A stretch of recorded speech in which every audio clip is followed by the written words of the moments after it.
चरितं रघुनाथस्य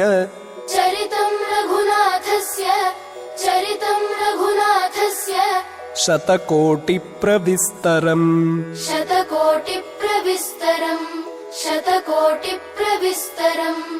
एकैकमक्षरं पुंसाम्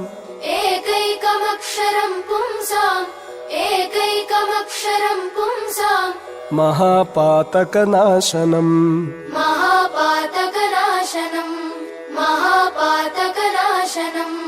ध्यात्वा नीलोत्पलश्यामम्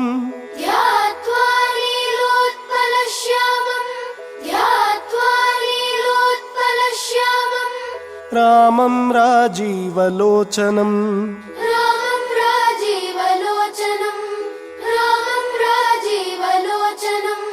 जानकी लक्ष्मणोपेतम्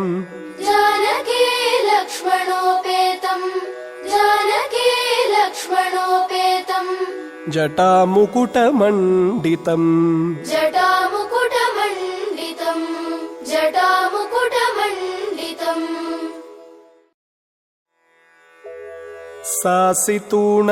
सासितूणधनुर्बाणपाणिं नक्तञ्चरान्तकम्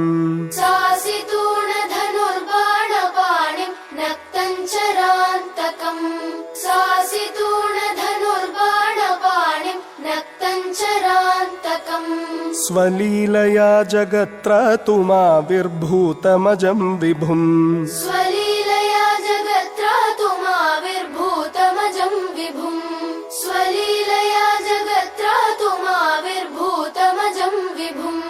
राम रक्षां पठेत् प्राज्ञः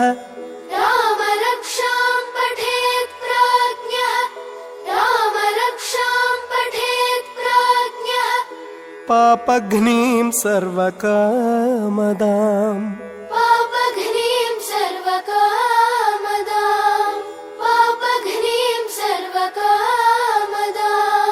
शिरो मे राघवः पातु